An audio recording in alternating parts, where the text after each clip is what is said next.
How to change DC motor direction? First step, let us check the motor direction. When we push up button,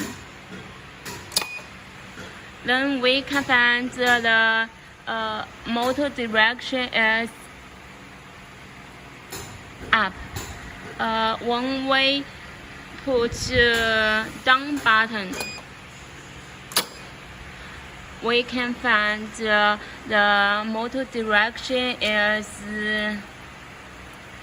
down. So let us change the motor direction. Put out USB and motor, then push up and down button on transmitter at the same time. About 3 seconds, we can see D sound. Then we change motor direction successfully. Let us check the direction.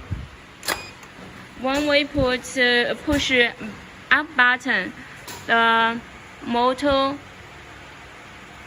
direction is up. When we put down button,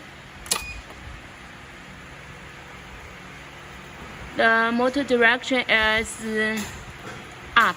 So we change motor direction successfully.